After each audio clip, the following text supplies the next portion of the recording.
ကဘာစီဝါရေးရဲ့အသက်သွေးကြောလို့တင်စားနေရတဲ့ရေနံစည်းကွက်ဟာအခုဆိုရင်စိုးရင်စရာကောင်းလောက်အောင်ပောက်ကွဲထွက်လူနီးပါးဖြစ်နေပါပြီ။ပြီးခဲ့တဲ့တစ်ပတ်အတွင်းမှာတင်အမေရိကန်နဲ့အီရန်ကြားကစီးရီးတင်းမာမှုတွေကြောင့်ရေနံစည်းဟာ20ရာခိုင်နှုန်းအထိစံချိန်တင်ခုန်တက်သွားခဲ့ပါတယ်။ဒါပေမဲ့ဒီစည်းနှုန်းဟာအမြင့်ဆုံးမဟုတ်သေးပါဘူး။တာမီကျော်စီဝါရေးပညာရှင်မူဟာမက်အီရန်ကတော့ဒါဟာအဆုံးသတ်မဟုတ်သေးပဲရှေ့ဆက်ပြီးရေနံစည်းတွေအစမတန်ထက်တက်ဖို့အရှိန်ယူနေတာသာဖြစ်တယ်လို့ပြင်းပြင်းထန်ထန်သတိပေးလိုက်ပါတယ်။လက်ရှိမှာဗရက်ရေနံစည်းတစ်စီးဟာ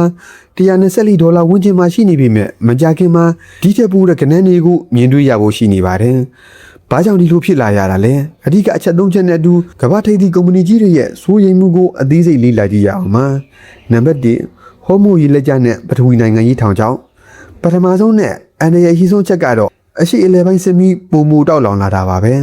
အမေရိကန်သမ္မတဒေါ်နယ်ထရန့်ရဲ့နောက်ဆုံးထုတ်ပြန်ချက်ကမီးလောင်ရလေးပင်းလိုက်တယ်လို့ဖြစ်သွားခဲ့ပါတယ်အီရန်အနေနဲ့နျူကလ িয়ার သဘောတူညီချက်အသစ်ကိုလက်မှတ်ခံမချင်းကမ္ဘာရေနံလမ်းကြောင်းရဲ့အချက်အချာဖြစ်တဲ့ဟော်မိုရေလက်ကျကိုဆက်လက်ပိတ်ဆို့သွားမယ်လို့ကြေညာလိုက်ပါတယ်ဒီရေလက်ကျဟာတကမ္ဘာလုံးရေနံတင်ပို့မှုရဲ့9ပုံ1ပုံကျော်ဖြတ်သန်းရနေရဖြစ်ပါတယ်ဒီလမ်းကြောင်းပိတ်ဆို့မှုကြောင့်ရေနံတင်မှုတွေပြတ်တောက်သွားမှဖြစ်ပြီးဝယ်လူအားနဲ့ရောင်းလူအားမမျှတမှုတန်းကိုကမ္ဘာတဝန်းလုံးကစားသုံးသူတွေအလူလဲခံကြရမှာပါ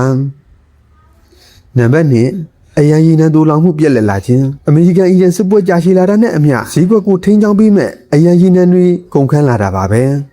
အာရှနဲ့ဥရောပကစက်မှုနိုင်ငံကြီးတွေမှာအရေးပေါ်သုံးမှုတိုးလောင်ထားတဲ့ရေနံပမာဏဟာစိုးရိမ်ရတဲ့အထိရောကျနေပါတယ်ပိုပြီးထိတ်လန့်မှုကောင်းတာကကမ္ဘာအကြီးဆုံးစွမ်းရည်ထုတ်လုပ်တဲ့အမေရိကန်မှာတောင်ရေနံစိမ်းတိုးလောင်မှုဟာပြီးခဲ့တဲ့တစ်ပတ်အတွင်းမှာတင်စီပေါင်း6တန်းကျော်အထိထိုးဆင်းသွားခဲ့ပါတယ်။ဆိုလိုတာကတော့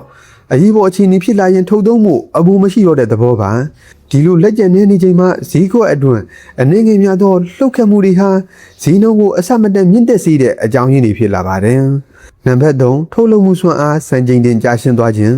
တတိယအချက်ကတော့ရေနံထုတ်လုပ်မှုအပိုင်းမှာစီးရီးပဋိပက္ခကြောင့်ပင်လယ်ကွေ့ဒေသတွေရဲ့ရေနံထုတ်လုပ်နိုင်စွမ်းဟာ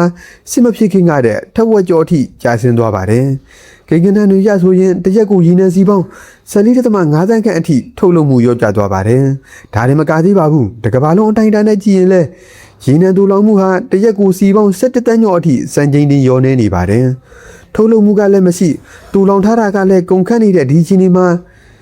ရေနံစည်းကွက်အတွက်ပြည်ပြည့်စုံတဲ့မုံတိုင်းတစ်ခုဖြစ်နေပါတော့တယ်။ Chevron CEO ရဲ့သတိပေးချက်နဲ့နောက်ဆက်တွဲခဲ့ရဒီအခြေအနေတွေပေါ်ကမ္ဘာအကြီးဆုံးရေနံကုမ္ပဏီဖြစ်တဲ့ Chevron ရဲ့ CEO မိုင်းဝါကလည်းအခုလိုသတိပေးထားပါတယ်။လက်ရှိမှာရေနံတိုးလောင်ကန်တွေတင်မောတွေနဲ့ဖြူဟာမြောက်အရန်တိုးလောင်မှုတွေအားလုံးဟာအနေအဆုံးအဆင့်ကိုရောက်နေပါပြီ။ဒါကြောင့်ဈေးကွက်ဟာဘယ်လိုအပြောင်းလဲကိုမှခံနိုင်ရမရှိတော့ဘူးလို့ဆိုပါတယ်။ဒီလိုရေနံစည်းတွေထိမ့်မနိုင်သိမ့်မရတက်လာတာဟာ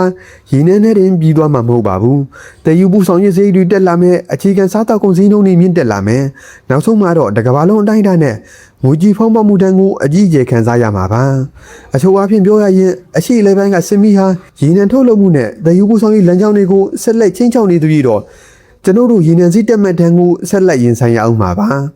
ဒါဟာစီးပွားရေးလောကအတွက်တင်မဟုတ်ဘဲလူတိုင်းရဲ့နေစဉ်ဘဝပေါ်မှာပါရိုက်ခတ်လာမဲ့ခရီးဖြစ်တာကြောင့်မျက်ခြေမပြတ်စောင့်ကြည့်ကြဖို့လိုပါတယ်မိမိတို့အနေနဲ့ရောဒီလိုရင်းနှီးစည်းနှုန်းအကျက်တဲကကမ္ဘာစီးပွားရေးကိုဘယ်လောက်ထိထိခိုက်နိုင်မယ်လို့ထင်ကြပါသလဲခုမှဝင်ရောက်ဆွေးနွေးပေးခဲ့ကြပါအောင်အဆုံးထိနားထောင်ပေးတဲ့အတွက်အားလုံးကိုကျေးဇူးတင်ပါတယ်ခင်ဗျာ